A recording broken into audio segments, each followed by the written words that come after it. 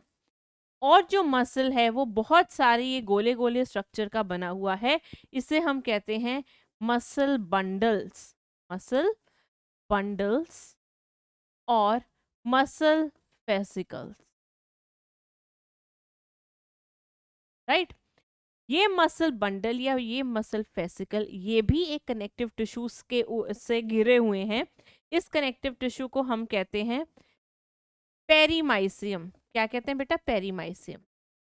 तो हर एक बंडल के अराउंड एक कनेक्टिव टिश्यू है ऐसे, जो उसको घेरे हुए है। तो ये है आपका पेरीमाइसियम। पर इन सब मसल बंडल के बीच में इधर जो खाली स्पेसेस है, इधर एक कनेक्टिव टिश्यू है, इसे हम कहते हैं फैशिया। इस कनेक्टिव टिश्यू का क्या काम है? इस कनेक्टिव टिश्यू का काम है, ये एक अरियोलर कनेक्टिव टिश्यू है। इसका काम है आपके सारे जो मसल बंडल्स हैं उनको सबको बाइंड करके रखना। तो फैशिया बेटा बहुत इंपॉर्टेंट है, इसको बहुत अच्छे से याद करना है। फैशिया क्या है? ये सारे मसल बंडल को आपस में पैक करके रखता है। It is a connective tissue, it is a connective tissue that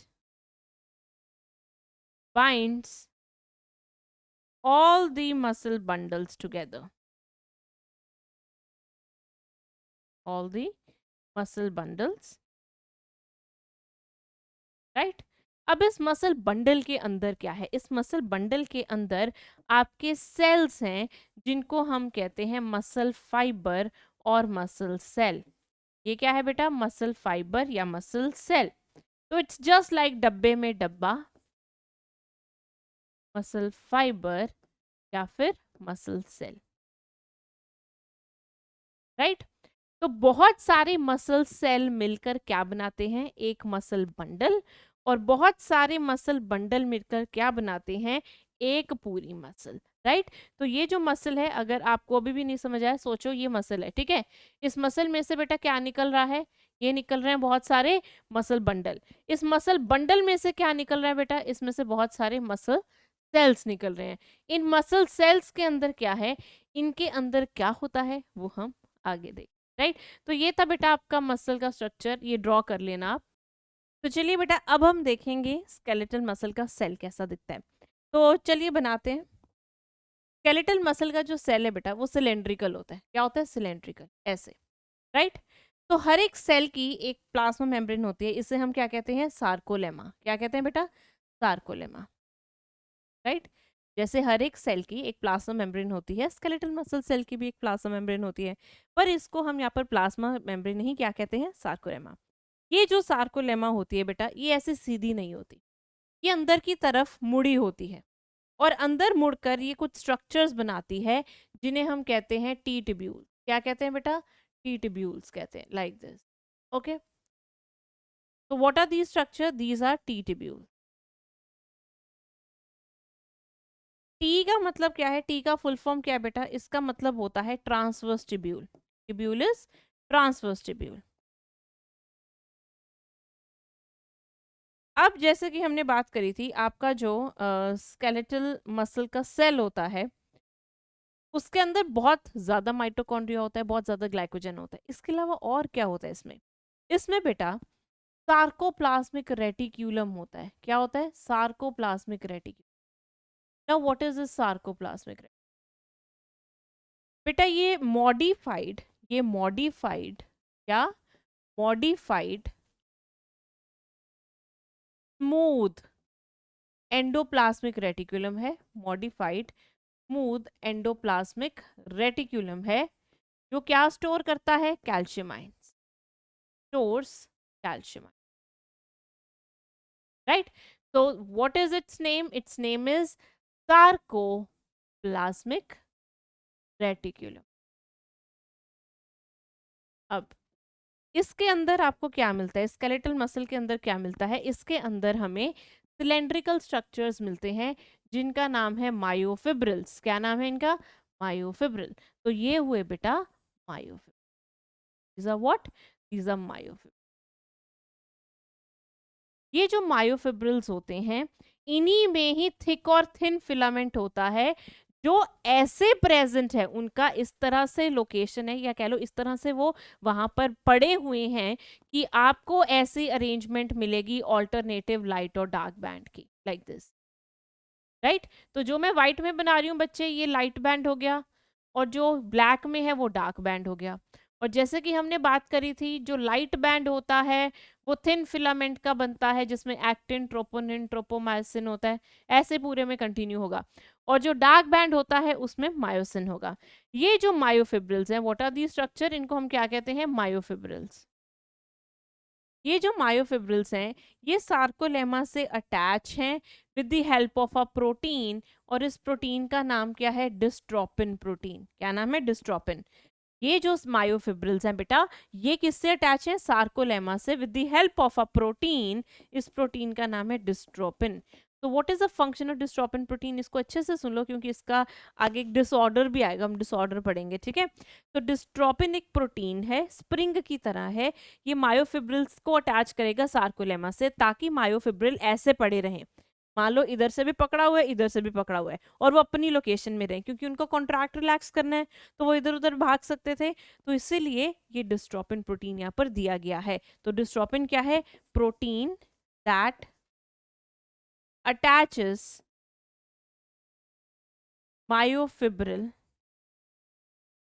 to sarcolemma, to sarco, ठीक है? तो बेटा ये जो ऑल्टरनेटिव लाइट और डार्क बैंड्स हैं इनमें से एक स्ट्रक्चर बनता है, उसे हम कहते हैं सार्कोमियर। क्या कहते हैं, सार्कोमियर। तो चलो अब हम सार्कोमियर पढ़ेंगे। सार्कोमियर क्या होता है बेटा, it's a structural and functional unit of your muscle. ये क्या है, structural and functional unit. Skeletal muscle में भी होगा और कार्डियक में भी होगा। क्यों, क्योंकि ये सार्कोमियर थिक और थिन फिलामेंट की अरेंजमेंट की वजह से बनता है। किसकी वजह से बनता है, थिक और थिन फिलामेंट की अरेंजमेंट की वजह से। तो अगर बेटा किसी में वो थिक और थिन फिलामेंट ऑल्टरनेटली प्रेजेंट ही नहीं है, जैसे कि स्मूथ मसल, क्या उसमें सार्कोमियर बनेगा, उसमें सार्कोमियर नहीं बनेगा। तो sarcomere is a structural and functional unit of which muscle, ये कहाँ पर प्रेजेंट है बेटा, ये प्रेजेंट है बच्चे एक तो स्केलेटल मसल में, किसमें, स्केलेटल मसल में, और एक कार्डियक, ठीक है? अब हमने क्या बनाया था, हमने बनाए थे alternative light and dark bands. For example ये एक मायोफिब्रिल है, ठीक है? इस मायोफिब्रिल में यहाँ पर ऑल्टरनेटिव लाइट और डार्क बैंड है, ये वाला लाइट हो गया, काले वाला डार्क हो गया। लाइट बैंड के बीचों बीच एक लाइन निकलती है जिसे कहते हैं जेड लाइन। क्या कहते हैं, जेड लाइन। इन दो जेड लाइन के बीच के एरिया को सार्कोमियर कहते हैं। क्या कहते हैं बच्चे, सार्कोमियर, ठीक है? ऐसे ही आगे भी एक होगा ऑल्टरनेटिव लाइट और डार्क बैंड, इसके बीच में से भी एक लाइन निकल रही होगी, जेड लाइन निकल रही होगी, तो ये एक सार्कोमियर हो गया, ये दूसरा हो गया। तो ऐसे छोटे छोटे सार्कोमियर बने होते हैं, और ये किसकी वजह से बन रहे हैं, किसको थैंक यू बोलना चाहिए, alternative position of light and dark band, इसकी वजह से आपका सार्कोमियर बनता है। फाइन। अब होता क्या है बेटा, यहाँ पर इसको जूम करके देखते हैं। मैंने कहा कि अगर मैं बोल रही हूँ ये व्हाइट वाला कौन सा फिलामेंट है बेटा, ये वाला थिन फिलामेंट। क्या है, ये थिन फिलामेंट। और ब्लैक वाला क्या है, डार्क फिलामेंट। कौन सा, ये डार्क बैंड बना रहे, ये थिक फिलामेंट हुआ, ठीक है? तो चलो पहले इसे लिख देते हैं। ये वाला हुआ आपका, ये वाला हुआ बच्चे आपका लाइट बैंड, और लाइट बैंड में क्या होता है, थिन फिलामेंट। और ये वाला क्या हुआ आपका डार्क बैंड, और डार्क बैंड में कौन सा फिलामेंट होता है, थिक, और थिक में होता है मायोसिन, ठीक है। अब दो जेड लाइन के बीच के एरिया को हम सार्कोमियर कहते हैं।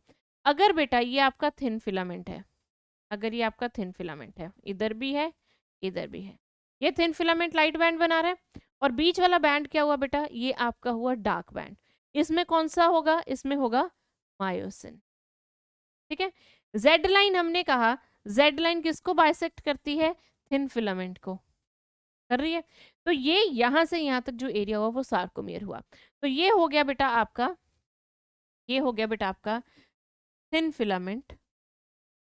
क्या हुआ, थिन फिलामेंट। थिन फिलामेंट बना है एक्टिन का, ये सब प्रोटीन्स हैं, ट्रोपोनिन का और ट्रोपोमायोसिन का।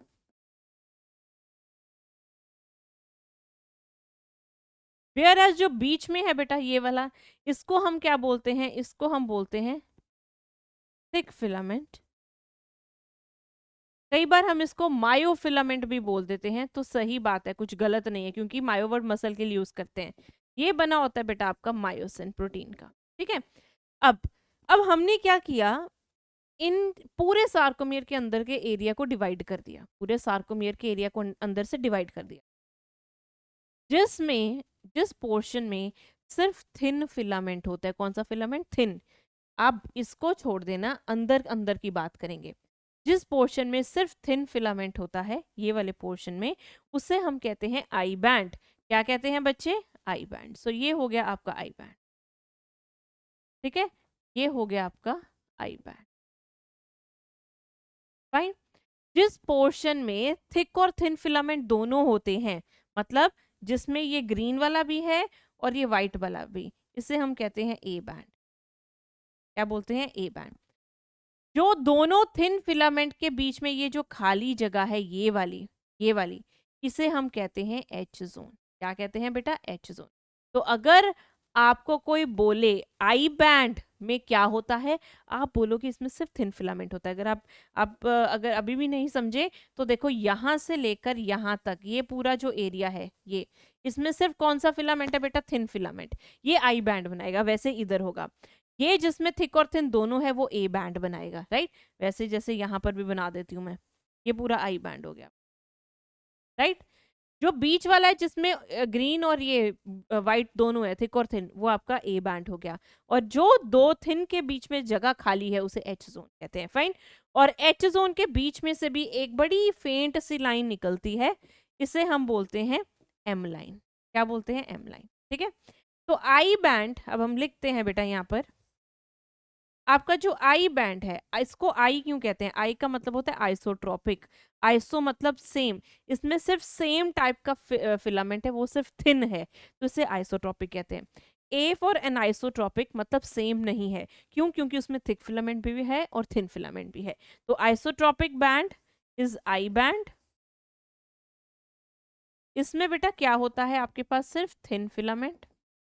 वेयर एज जो एन आइसोट्रोपिक बैंड है, एन आइसोट्रोपिक बैंड है, इसमें बच्चे क्या होता है, ए बैंड में थिक और थिन दोनों फिलामेंट, थिक प्लस थिन दोनों होते हैं, ठीक है। और दो जेड लाइन के बीच के एरिया को हम क्या कहते हैं, सार्कोमियर। और जो जेड लाइन है बेटा, ये जेड लाइन हुई, ये जेड लाइन किसे बाइसेक्ट करती है, थिन फिलामेंट को या थिक फिलामेंट को, तो आप बोलोगे थिन फिलामेंट को। और एम लाइन किसको बाइसेक्ट कर रही है, इधर एच जोन में से निकल रही है। तो यहाँ पर जेड लाइन बाइसेक्ट, बाइसेक्ट मतलब बीच के चीर कर दो भाग में बांट देना, बाइसेक्ट दी थिन फिलामेंट, या फिर आई बैंड भी बोल सकते हैं, क्योंकि साथ वाले का भी वो आई बैंड ही होगा, ये पूरा वाइट वाला, तो इससे हम क्या बोल सकते हैं, आई बैंड भी बोल सकते हैं, फाइन। तो ये था बेटा आपके सार्कोमियर का स्ट्रक्चर, जिसे आपने जिंदगी में कभी भी नहीं भूलना, क्योंकि आपको क्या बनना है, आपको डॉक्टर बनना है, ठीक है। आगे चलते हैं। अब बेटा हम बात करेंगे इन कॉन्ट्रैक्टाइल प्रोटीन्स की। किसकी बात करेंगे, कॉन्ट्रैक्टाइल प्रोटीन्स की। मतलब मायोफिलामेंट जिस प्रोटीन से बने हैं, क्योंकि वो कॉन्ट्रैक्शन करवाते हैं, तो उनको हम क्या बोलते हैं, उनको हम बोलते हैं कॉन्ट्रैक्टाइल प्रोटीन्स। तो चलिए शुरू करते हैं।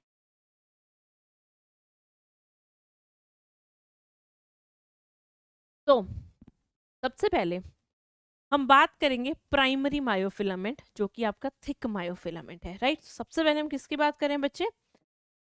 हमारा थिक मायोफिलामेंट। थिक मायोफिलामेंट को हम प्राइमरी मायोफिलामेंट भी बोल देते हैं। क्या बोल देते हैं? Primary myofilament. ये हमें कौन से बैंड में मिलता है? आई बैंड में तो सिर्फ थिन थे बेटा, तो थिक वाला किस में था? ये था आपका ए बैंड में। तो it's present in A band, present in A, right. ये कहाँ पे मिलता है? ए बैंड में, जो पीछे हमने बनाया। You can see it is present in your A band, fine, the one which is green. उसके बाद ये जो फिलामेंट है बेटा, ये किससे बना है? What it is made up of? एक thick myofilament, one thick myofilament. मतलब जब हम सार्कोमियर में जो ये बीच में एक लाइन खींचते हैं, जो हमने ये एक बनाई, ये एक थिक मायोफिलामेंट है। ये एक थिक मायोफिलामेंट 300 मायोसिन प्रोटीन से बना है, 300 मायोसिन प्रोटीन। कई बार इसको हम मीरोमायोसिन भी बोल देते हैं। क्या बोल देते हैं? मीरोमायोसिन भी बोल। तो एक थिक फिलामेंट 300 मायोसिन प्रोटीन से बनता है। तो एक मायोसिन प्रोटीन किसका बना हुआ है? तो एक मायोसिन प्रोटीन किसका बना है? इसमें क्या होता है? ये बना होता है बेटा 6 पॉलीपेप्टाइड चेन का। इसका बना है, it is made up of 6 polypeptide chain. Polypeptide समझते हो? बायोमोलिक्यूल में किया था हमने, जब बहुत सारे अमीनो एसिड मिलकर एक लंबी चेन धागा बना देते हैं, उसे हम पॉलीपेप्टाइड चेन कहते हैं। और यही पॉलीपेप्टाइड चेन जब कॉइल होता है तो ये एक प्रोटीन बन जाता है। तो ये 6 पॉलीपेप्टाइड की चेन थी, ये इस तरह कॉइल हुए कि ये एक प्रोटीन बन गए, राइट। तो ये 6 पॉलीपेप्टाइड चेन की बना हुआ है। इनमें से जो 2 चेन है वो हैवी चेन है, क्योंकि उनका मॉलिक्यूलर वेट ज़्यादा है, वो भारी हैं। और 4 लाइट चेन है, क्योंकि वो भार में हल्की हैं, राइट। तो अकॉर्डिंग टू मॉलिक्यूलर वेट हमने इन 6 चेन को डिवाइड किया, 2 थी हैवी, 4 थी लाइट, ठीक है। अब ये जो मायोसिन प्रोटीन है बेटा, ये कैसा दिखता है? हमारे पास आप देख सकते हैं, ये जो हैवी चेन है ये इस तरह प्रेजेंट होती है। ये हैवी चेन है दोनों, ये इस तरह प्रेजेंट होती है और इसका ये स्ट्रक्चर बनाती हैं। और जो लाइट चेन होती हैं वो इधर ऐसे लिपटी होती हैं, लाइक दिस, ठीक है। तो जो हैवी चेन है आप देख सकते हो, ये हेलिकल है। ये जो पॉलीपेप्टाइड चेन है ये हेलिकल स्ट्रक्चर दिखा रही है। तो मायोसिन का कौन सा स्ट्रक्चर होता है? ये स्ट्रक्चर होता है सेकेंडरी स्ट्रक्चर, अल्फा हेलिकल। तो मायोसिन कौन सा स्ट्रक्चर यहाँ पे शो कर रहा है? प्रोटीन का अल्फा हेलिकल स्ट्रक्चर। तो आप देख सकते हो जो ऑरेंज में हमने बनाई है, this is the heavy chain, और जो हमने ग्रीन में बनाई है ये है लाइट चेन, ठीक है। अब अगर मैं इसकी पूरी बॉडी को देखूं तो आपको यहाँ पर ये जो स्ट्रक्चर दिखेगा, ये है इसका हेड, राइट। ये जो है इतना पार्ट, ये है इसकी टेल, और जो इतना पार्ट है ये है इसकी शॉर्ट आर्म। क्या है बच्चे? Short arm, right. और जो ये पूरा यहाँ से यहाँ तक स्ट्रक्चर है, इससे हम क्रॉस आर्म भी बोल देते हैं। क्या बोल देते हैं? क्रॉस आर्म भी बोल देते हैं, फाइन। ये इसके हेड हो गए, ये सारा हैवी चेन ही चल रहा है ऑरेंज वाला, ये इसकी टेल हो गई, ये शॉर्ट आर्म हो गई। तो अगर हम इसके पूरे स्ट्रक्चर को 2 में डिवाइड करें तो हमें 2 स्ट्रक्चर क्या दिखते हैं बेटा? एक जिसमें सिर्फ टेल है, एक जिसमें शॉर्ट आर्म और हेड दोनों है। तो the body of a myosin protein, what is this? This is a myosin protein. पूरा मायोसिन प्रोटीन को अगर मैं 2 पार्ट में डिवाइड करूं तो मुझे इसके 2 पार्ट क्या मिलते हैं? एक LMM और एक HMM। LMM में सिर्फ टेल आता है, इसका फुल फॉर्म है लाइट मीरोमायोसिन। इसको भी हमने मॉलिक्यूलर वेट के हिसाब से डिवाइड किया है। इसमें आता है, इसकी फुल फॉर्म है हैवी मीरोमायोसिन, जिसमें बेटा क्या आता है? जिसमें आता है short arm plus head, short arm plus head, ठीक है। और इसमें सिर्फ क्या आता है? लाइट मीरोमायोसिन में टेल आती है, फाइन बेटा। तो यहाँ पर अच्छे से सुन लो, पूरा मायोसिन 6 पॉलीपेप्टाइड का बना है। ये 2 पॉलीपेप्टाइड चेन जो ऑरेंज वाली है, और यहाँ पर लाइट चेन होंगी, 2 इधर होंगी 2 इधर होंगी। तो ये 2 है, ये 2 है, टोटल 4 है, राइट। ऐसे समझना। अब इसमें पीछे वाला पोर्शन टेल होता है, ये जो कनेक्टेड होता है हेड को उसे शॉर्ट आर्म कहते हैं, और जो हेड इधर कनेक्ट हो रहा है इस पूरे स्ट्रक्चर को हम कभी कभी क्रॉस आर्म कहते हैं, क्योंकि ये एक स्ट्रक्चर बनवाता है जिसे क्रॉस ब्रिज कहते हैं, वो आगे पढ़ेंगे, ठीक है। तो अगर कोई पूछे एलएमएम में क्या आता है, आप बोलोगे टेल, और अगर कोई पूछे एचएमएम में क्या आता है, तो आप बोलोगे शॉर्ट आर्म प्लस हेड आता है। फाइन। अब ये था बेटा आपका स्ट्रक्चर थिक फिलामेंट का, जिसे हम क्या कहते हैं, जिसे हम कहते हैं मायोसिन प्रोटीन, या फिर प्राइमरी मायोफिलामेंट भी कहते हैं। अब इसे प्राइमरी क्यों कहते हैं? दूसरी बात, why do you call it as primary? इसका क्या मतलब है? प्राइमरी का मतलब होता है जो चीज़ आपके लिए बहुत ज़रूरी होती है उसे प्राइमरी कहते हैं, जो कम ज़रूरी होती है दूसरे के मुकाबले, ऐसा नहीं कि बिल्कुल यूजलेस है, कम ज़रूरी होती है, वो होती है सेकेंडरी। तो हमने मायोसिन को ही प्राइमरी क्यों बोला है, उसका क्या कारण है? अब बेटा हमने यहाँ पर जो स्ट्रक्चर बनाया था इसका, उसमें हमने एक हेड बनाया था, ऐसे बनाया था मायोसिन, ठीक है। तो ये जो इसका हेड है, जो इसका हेड है, ये हेड के पास बड़े इंपॉर्टेंट फीचर है। पहला फीचर, इसके पास एक्टिन बाइंडिंग साइट है। कौन सी साइट है? Actin binding site. दूसरा, इसके पास एटीपी बाइंडिंग साइट है। कौन सी साइट है? एटीपी बाइंड करने वाली साइट। और तीसरा, ये एक एंजाइम की तरह भी काम करता है। कौन से एंजाइम की तरह? ATPase, right. पहला काम, ये एक्टिन से ऐसे जुड़ सकता है। एक्टिन और मायोसिन ये दो लव बर्ड्स हैं, ठीक है, जैसे आपके होते हैं ना लैला मजनू टाइप्स, तो ये बेचारे बिछड़ते ज्यादा है, मिलते कम है। तो ये मायोसिन के ऊपर, मायोसिन ने किसको दिल दिया? एक्टिन को, तो इसका दिल पे किसका नाम होगा? एक्टिन का। एक्टिन ने किसको दिल दिया? मायोसिन को, तो मायोसिन के दिल पे किसका नाम होगा? एक्टिन के दिल पे किसका नाम होगा? मायोसिन का, राइट। तो मतलब इनके पास, दोनों के पास एक साइट है, वो दोनों एक दूसरे के ऊपर ही अटैच हो सकते हैं, और इसी से ये कॉन्ट्रैक्शन करवाते हैं। तो मायोसिन के हेड के ऊपर एक्टिन की बाइंडिंग साइट है। एक, एनर्जी तो चाहिए ना यार। अब अगर गर्लफ्रेंड को मिलने के लिए कहीं जाना है, तो अब या तो ऑटो से जाओगे, ऑटो से जाओगे तो बेचारी शायद छोड़ छाड़ ना दे, और अगर आप जाओगे पैदल तो भी आपकी एनर्जी लगेगी, और अगर आप जाओगे गाड़ी वाड़ी से तो पेट्रोल तो लगेगा, लगेगा ना यार, राइट। तो एटीपी बाइंडिंग साइट है, क्योंकि इसको एटीपी चाहिए, एटीपी देता है एनर्जी। और एटीपी कैसे एनर्जी देता है? एटीपी जब टूटता है एडीपी और आईपी में, तभी एनर्जी देता है। और तोड़ेगा अब इसको कौन? तो हेड खुद ही एंजाइम की तरह काम करता है, और एटीपी को किस में तोड़ देता है? एडीपी प्लस आईपी, और साथ में एनर्जी निकलती है। तो इस एटीपीएस का बेटा क्या काम है? यही करता है ये काम, क्या? एटीपी को तोड़ना एडीपी और आईपी में, और उससे एनर्जी निकलेगी। तो ये हेड के फंक्शन है, इसको पक्का याद रखना है, क्योंकि ये इतने इंपॉर्टेंट काम कर रहा है, एनर्जी तो इसी के पास है, इसलिए हमने इसको मेन मायोफिलामेंट या प्राइमरी मायोफिलामेंट घोषित कर दिया है, ठीक है। अब दूसरे की बात करते हैं बेटा। दूसरा आपका कौन सा फिलामेंट है? दूसरा है आपका thin filament. Thin filament, thin filament और थिन मायोफिलामेंट कौन से बैंड में मिलता है? आई बैंड में। It is present in I band, ठीक है। ये भी प्रोटीन्स का बना है बेटा, जैसे वो प्रोटीन का था। इसमें क्या क्या प्रोटीन्स है? एक प्रोटीन है एक्टिन, ठीक है, एक है बेटा ट्रोपोनिन, और एक है ट्रोपोमायोसिन,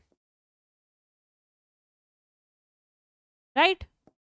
जो एक्टिन है ये भी हेलिकल है, जैसे आपका वहां पर मायोसिन था, राइट, ऐसे ऐसे होगा हेलिकल। जो ट्रोपोमायोसिन है ये भी हेलिकल है, ये भी ऐसे होगा। और इनकी एक नहीं दो दो चेन होती है, लाइक दिस, तो हम इसे क्या कहते हैं? Double helical. और इसकी भी दो चेन होती है, तो इसको भी हम क्या कहते हैं? Double helical. तो ट्रोपोनिन एंड ट्रोपोमायोसिन के दो दो चेन्स होंगी, तो ये डबल हेलिकल स्ट्रक्चर है। तो ये भी कौन सा स्ट्रक्चर है प्रोटीन का? बताओ यार, बता दो। Secondary helical, alpha helical. Troponin बेटा तीन टाइप के होते हैं, troponin T, troponin C and troponin I. इनके नाम क्यों दिए हैं टी सी आई? क्योंकि टी वाला ये ट्रोपोमायोसिन को बाइंड करता है, इट बाइंड टू ट्रोपोमायोसिन, जो सी वाला है ये बाइंड करता है कैल्शियम आइंस को, तभी हम कहते हैं calcium is so much important, very much important for what, for the muscle contraction. और ये है बेटा टीपीआई। टीपीआई क्या करता है बेटा, ये है दुश्मन। वो जो होता है ना पिक्चर में, एक तो वो होते हैं कपल होता है, एक हीरो होता है एक हीरोइन होती है और बीच में एक विलन होता है। तो ये टीपीआई क्या करता है, ये हीरोइन को हीरो से दूर रखता है। ये एक्टिन के ऊपर जो मायोसिन बाइंडिंग साइट है, जैसे मायोसिन के ऊपर एक्टिन बाइंडिंग साइट है, वैसे ही एक्टिन के ऊपर जो मायोसिन बाइंडिंग साइट है उसको कवर करके रखेगा, ऐसे बैठ जाएगा और उससे दोनों हीरो हीरोइन दूर रहेंगे। ठीक है, सो ये क्या करता है, it mask the myosin binding.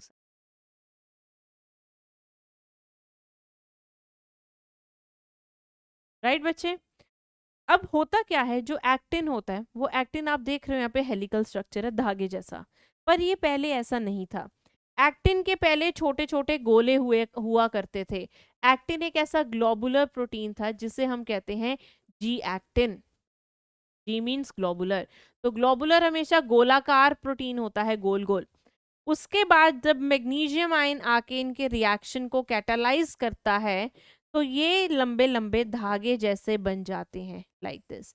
तो ये क्या बन जाता है बेटा, एफ एक्टिन। तो हमें कभी भी एफ एक्टिन रेडीमेड फॉर्म में नहीं होता, जी एक्टिन होता है।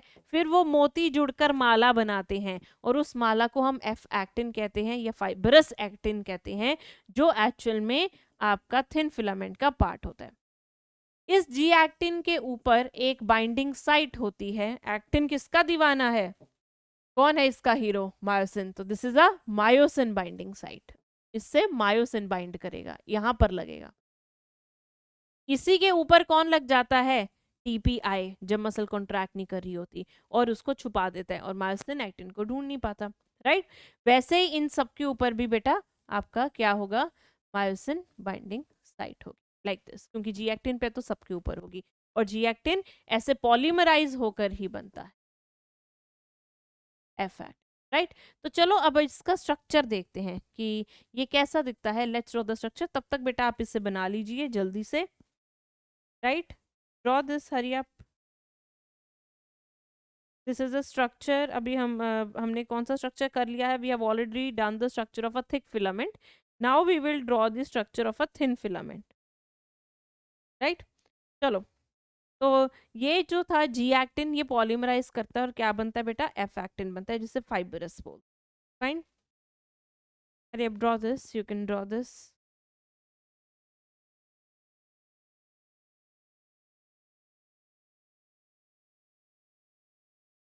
ऑलराइट, अब बेटा आगे चलते हैं और आगे हम पूरा थिन फिलामेंट बनाएंगे। अभी तो हमने सिर्फ एक्टिन को दिखाया कि एक्टिन कैसा दिखता है, अब हम थिन फिलामेंट बनाएंगे। Let's draw thin filament. बेटा कैसा दिखता है हमें, हमने कहा कि एक तो हमारे पास डबल हेलिकल क्या होगा, एक्टिन होगा। तो ये रहा आपका एक्टिन डबल हेलिकल। राइट, इसके ऊपर डबल हेलिकल ही बेटा क्या होगा, tropomyosin. so this is the tropomyosin.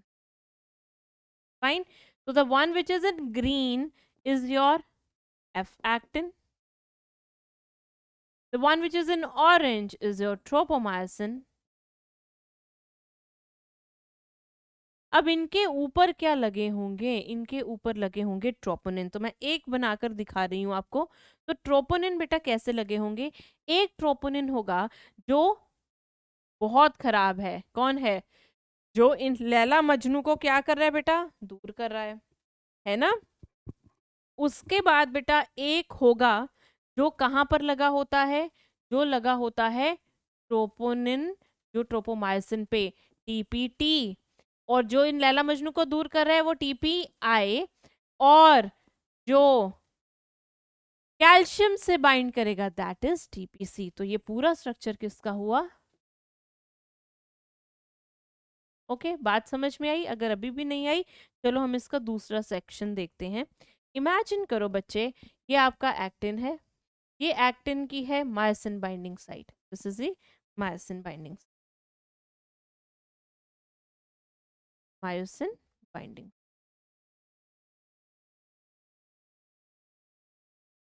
ठीक है, अब इसके ऊपर बेटा क्या लगा होगा, जैसे कि हमने ऑरेंज कलर में बनाया, इसके ऊपर लगा होगा ट्रोपोमायोसिन। तो ये रहा आपका ट्रोपोमायोसिन।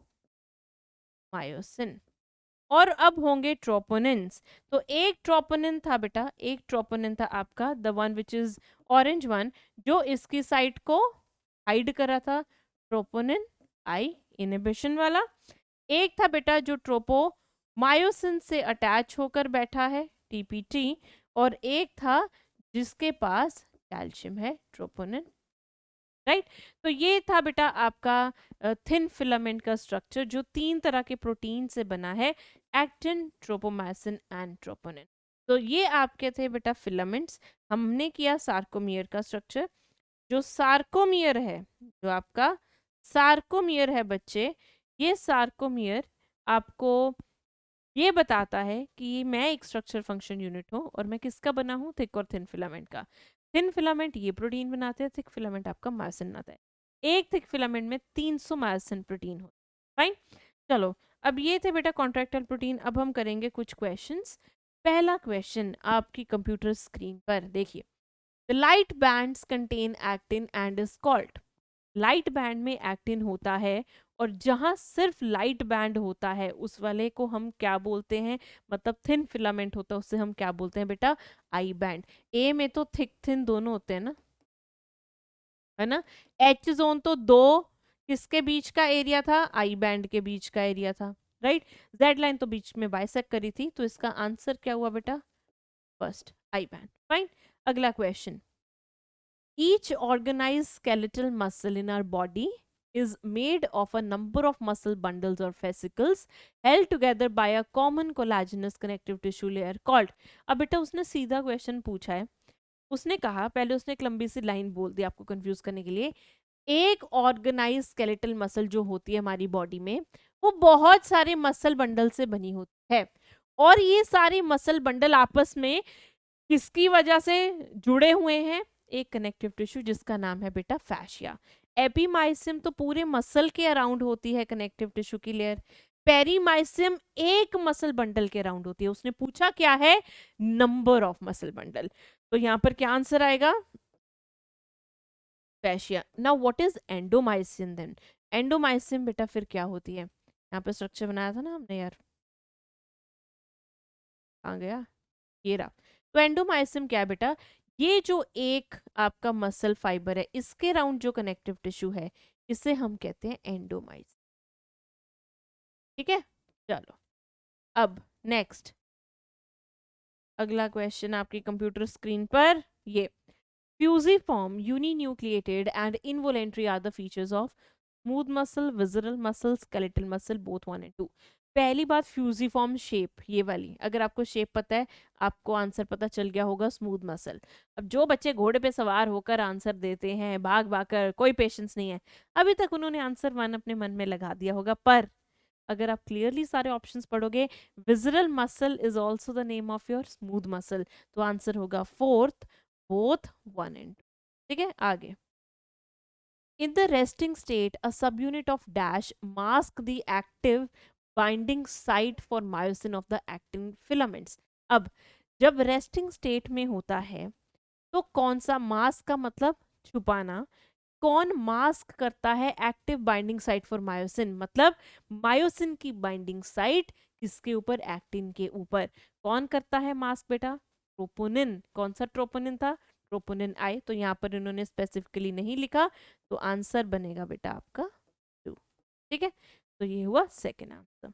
आगे, तो बेटा इस क्वेश्चन में क्या है, the heavy meromyosin is formed of, heavy meromyosin that is HMM किसका बना है, शॉर्ट आर्म एंड हेड का। याद है हमने एक स्ट्रक्चर किया था, ऐसा किया था, तो उसमें हमने किया था एक जो टेल होती है, जो सिर्फ इतना पोर्शन है, टेल, टेल बनाती है बेटा एलएमएम, और जो ये है short arm plus head, short arm और हेड, ये क्या बनाते हैं, एचएमएम, हेवी मीरोमायोसिन।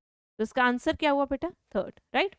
चलो, so this was it about this chapter. ये चैप्टर में बेटा हमने कॉन्ट्रैक्टाइल प्रोटीन्स के बारे में पढ़ा, मसल टिश्यू आई थिंक बहुत बच्चों ने ऑलरेडी पढ़ भी लिया होगा, है ना, पढ़ा होगा ना, तो कोई बात नहीं, जिन्होंने नहीं पढ़ा उनको मैंने वैसे भी सारा आज बता दिया है।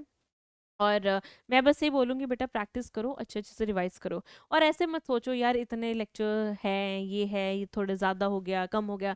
तो व्हाट यू डू इज़, अगर आपको ऐसे लगता है कि आप इतना नहीं एक बार में पढ़ पा रहे हो या नहीं देख पा रहे हो, इतना स्क्रीन टाइम नहीं कर पा रहे हो, तो आप ना आधा लेक्चर देख के एक टॉपिक कवर करके उस पे क्वेश्चन लगाया करो।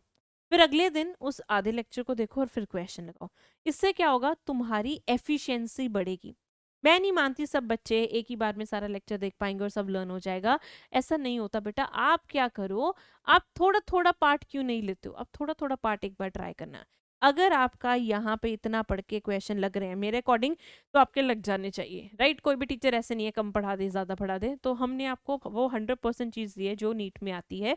तो आप क्या करो, ये पढ़ के एनसीईआरटी को रीड करो और अपने पीवाईक्यू लगा दो, चाहे थोड़े थोड़े टॉपिक्स उठाओ। आज थोड़ा-थोड़ा करोगे तो धीरे-धीरे फिर आदत ज़्यादा की बन जाएगी ना, तो घबराना बिल्कुल भी। हम आपके साथ हैं और हमेशा रहेंगे, लास्ट तक रहेंगे।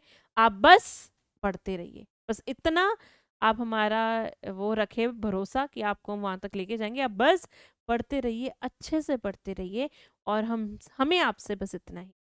हम आपको अगली क्लास में मिलेंगे। Till then bye bye, lots of love.